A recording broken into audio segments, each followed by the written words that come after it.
प्राणी मात्र को मेरा प्रणाम, नमस्कार, नमन। साथियों, मैं कुछ कहना चाहता हूँ। अपने विचार जो मुझे अनुभव हुए हैं समाज से, संसार से, तो उसके विषय में दो बातें हैं। इस संसार में दो किस्म के लोग पाए जाते हैं। एक तो साधारण लोग हैं, दूसरा स्थिर बुद्धि वाले लोग हैं। इन दोनों के व्यवहार में दिन और रात्रि के समान परस्पर अंतर हैं।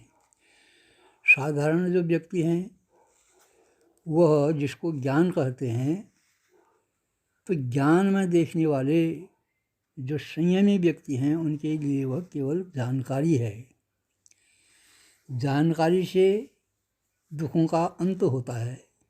किसी बात की जानकारी हो जाती है, अनुभव तो होता नहीं है, केवल जानकारी होती, केवल ज्ञान होता है, जिसको ज्ञान कहते हैं। तो उसे दुख तो मिल सकते हैं, लेकिन मुक्ति नहीं मिल सकती।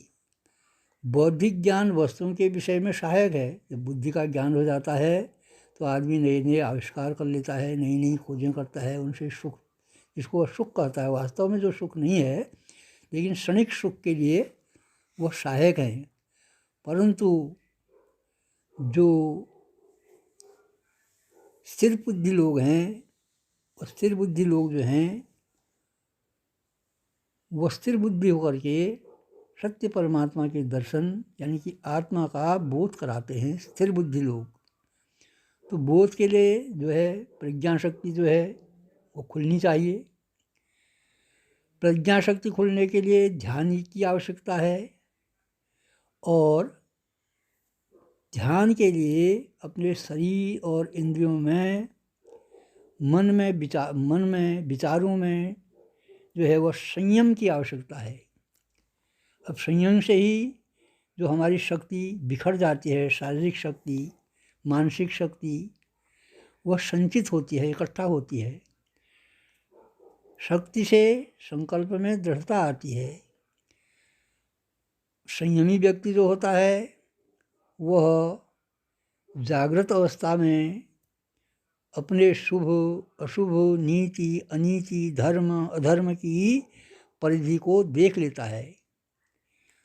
संयमी व्यक्ति ज्ञान प्रकाश से अनुभव द्वारा अपने सारे विचारों को विचारता है। संयमी व्यक्ति दो दिशाओं की समझो अथवा दो रास्तों की समझो, उनके मध्य में स्थिर है वो। तो मध्य में जब स्थिर हो जाता है तो वह एकदम किसी बात को सोच विचार करके ही करता है। हे तराजू तोली के तब मुख बाहर आनी, जो शब्द भी कहेगा मनसा वाचा कर्मा से, उसके सारे संकल्प बड़े अच्छे हो जाते हैं। अब जो संयमी व्यक्ति है वो विषयों में सुखास्वाद नहीं लेता है, वह तटस्थ रहता है। स्वाद तो लेता है, लेकिन उसको वह परमात्मा का प्रसाद मानता है। जो अनेकों संकल्पों से घिर जाता है, अनेक विचार रखता है, वह मनुष्य जो है संयमी नहीं है। संयम के लिए स्थिर बुद्धि का होना बहुत ज़रूरी है। संकल्पों का त्याग करके तुरंत जो है वह स्थिर हो सकता है। अब संकल्पों का त्याग एकदम नहीं कर सकता है। संकल्प का त्याग करने के लिए बुद्धि, स्थिर बुद्धि की आवश्यकता है, और हितकारी बुद्धि की प्राप्ति करके, हितकारी संकल्पों की प्राप्ति करते हुए वह समाज में परसेवा करता है, दूसरे के सुख दुख में साथ देता है, क्योंकि वह संयमी है और अच्छे और बुरे को अच्छी तरह से जानता है। संयमी का भय जो होता है वह समाप्त हो जाता है, क्योंकि वो आचरण ही ऐसा करता है। जब तक हम संयमी नहीं होते हैं तब तक हम भोगी रहते हैं, और जब तक भोगी रहते हैं तब तक दूसरे का आश्रय लेते हैं, परतंत्र हो जाते हैं, पराधीन रहते हैं, जब तक हम पराधीन रहते हैं तब तक हम सब भय से घिरे रहते हैं। इस प्रकार से संयम जो है उसमें शांति है। भोगों में व्यक्ति दुखों को धारण करता है, उसको दुख आते हैं, उसके जीवन का लक्ष्य समाप्त हो जाता है। जबकि मनुष्य जीवन का लक्ष्य आनंद को प्राप्त करना है। अब जो आनंद है वो क्या है? जो दो यानी कि दो विचार जो हैं, आनंद और दुख, आनंद के विचार को प्राप्त करने के लिए तत्पर रहता है, वह संयम करता है और अनेक विचारों को स्थिर करके एक शुद्ध विचार पर आता है। इसलिए कहीं कहा भी गया है कि एक ही साधे सब सधे, सब साधे सब जाए। अगर बुद्धि एक विषय पर विचार करे तो उसके लिए ध्यान की आवश्यकता होती है। तब ध्यान से जो है वह असली आनंद को प्राप्त हो सकता है। और मानव जीवन का लक्ष्य जो है वह सत्य, चेतन और आनंद का सुख प्राप्त करना है उसको। इसीलिए हमारा जन्म, मनुष्यों का जन्म यहाँ हुआ है। तो इस प्रकार से सच्चिदानंद की प्राप्ति ही हमारा लक्ष्य है। जीवन की सफलता सच्चिदानंद को प्राप्त करने में ही है। इसके लिए ध्यान योग की आवश्यकता है। ध्यान योग के लिए अपने विचारों को स्थिर करना और उस ध्यान में बाधा डालने वाले जो हमारे अंदर ही भाव हैं, काम, क्रोध, मद, मोह, लोभ, इनको देखते रहना और इन पर विचार करना, इसके लिए ध्यान की आवश्यकता है।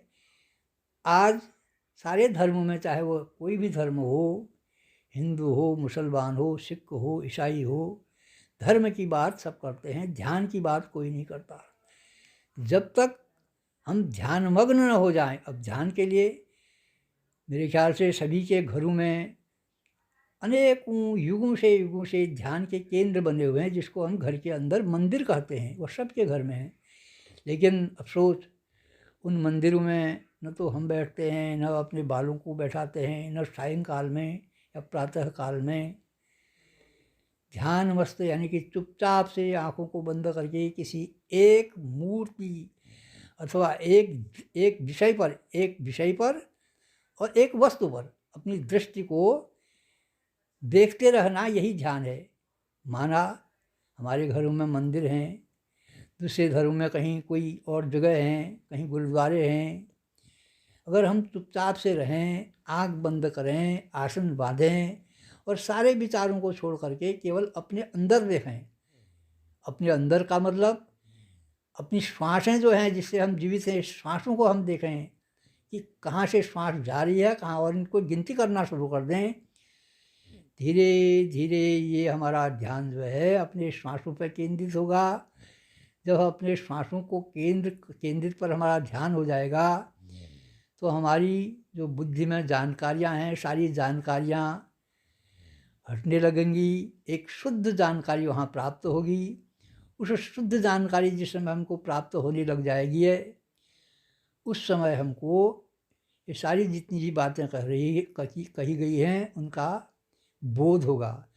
जब तक अभ्यास नहीं होगा, जब तक ध्यान नहीं होगा, जब तक हम सारे लोग खुद बैठें, मंदिरों में बच्चों को बैठा है, ध्यान करें, हर एक के घर में बने हुए हैं मंदिर, लेकिन उनका कोई महत्व हम नहीं समझ रहे हैं। तो महत्व उसको समझें।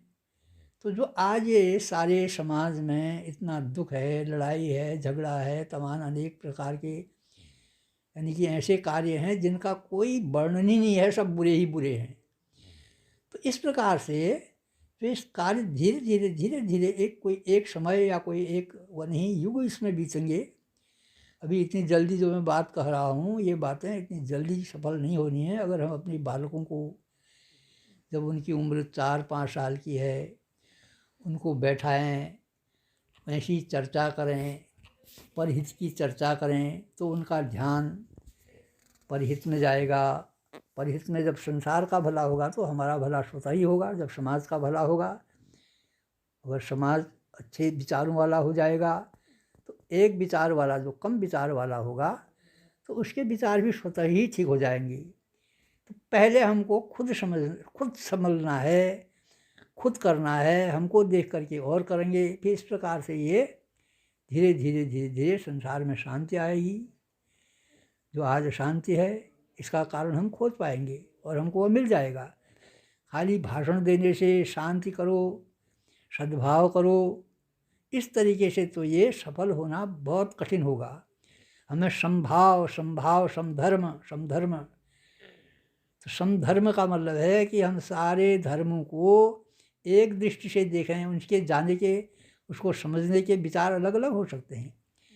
जैसे सारी नदियाँ समुद्र में मिल जाती हैं, कोई नदी रास्ते में नहीं रुकती है, सारी नदियाँ समुद्र। वैसे हमारे जो धर्म हैं वो धर्म जो है एक नदी की तरह हैं। जैसे अनेकों नदियाँ लास्ट अंत में समुद्र में समाहित हो जाती हैं, वैसे ही हमारे सारे धर्मों के जो विचार हैं, यानी कि जिसमें प्रेम है, धर्म तो प्रेम ही है, और क्या है धर्म? सद्भावना है, प्यार है, सद्व्यवहार है। ये सारे धर्म नदियों की तरह आखिरी में एक जगह पहुंचते हैं। उस जगह का नाम हम राम कहें, कृष्ण कहें, अल्लाह कहें, यीशु कहें, कुछ भी कह सकते हैं उसका नाम। वो हमारे मन में जिसने जो सिखाया है हमको वही नाम कह रहे हैं हम, लेकिन उसका तो कोई नाम ही नहीं है। उसका कोई नाम नहीं है। जो आनंदमय है, आनंद का क्या नाम हो सकता है? जिस समय मनुष्य के मन में आनंद आता है तो समझिए कि भगवान का वास आ रहा है उस समय। अब उस समय उसका क्या नाम रखा जा सकता है? प्रेम का क्या नाम रखा जा सकता है? प्रेम का कोई दूसरा नाम ही नहीं हो सकता है। ऐसे ही परमात्मा का भी कोई दूसरा नाम नहीं है। ये हमने जो है बनाए हैं अलग अलग नाम उनके, अपने अपने हिसाब से, लेकिन वास्तव में वो तो एक है। सारी प्राणी मात्र, चींटी से लेकर के हाथी तक, सब उसी के द्वारा निर्मित हैं। वो पंच तत्व के द्वारा निर्मित हैं। ये पंच तत्व इस प्रकृति में हैं। और भावनाएं राजस, सात्विक और तामस, से 3 भाव प्रकृति में हैं। काम, क्रोध, मद, मोह, लोभ ये प्रकृति में हैं। ये न तो घटाए जा सकते हैं, इन्हीं ये हमें सुख देते हैं, हमें शांति देते हैं। जिस प्रकार से एक व्यक्ति के हाथ में एक माचिस की तिल्ली दे दी जाए तो उस माचिस की तिल्ली से वो आग जला करके अच्छे अच्छे पकवान बना सकता है, रात्रि को दीपक जला के रोशनी कर सकता है, और उसी माचिस की तिल्ली से उसका दुरुपयोग करते हुए आगजनी कर सकता है, दूसरे के घर को जला सकता है। तो हमें विचार करना होगा कि हमें किस तरीके से क्या काम करना है। तो आज इतनी हमारी बुद्धि क्षीण हो चुकी है कि हम अपने ही हाथों से अपने ही पाँव में कुल्हाड़ी मारने को तैयार हो रहे हैं। ये सब देखा जा रहा है आजकल। ये माहौल चल रहा है ये चुनाव का, मैं देख रहा हूँ, सुन रहा हूँ, समझ रहा हूँ। बड़े बड़े जो बुद्धिजीवी अपने को बताते हैं, बड़े बड़े नेता बताते हैं जो जनहित के कार्यों के लिए मर मिटने को तैयार हैं, कोई जनहित नहीं है इसमें, इसमें स्वहित है। तो खैर ये तो बातें, इससे कोई लेना देना नहीं मुझको। मेरा तो कहने का तात्पर्य केवल ये है कि शांति प्राप्त करने के लिए हम स्वतः भी शांत रहें, समाज को भी शांति प्रदान करें।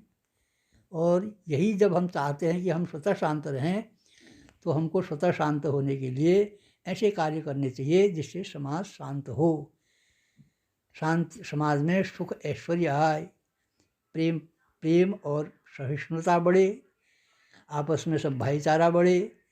ये मेरी सबसे प्रार्थना है। ओम शांति शांति शांति।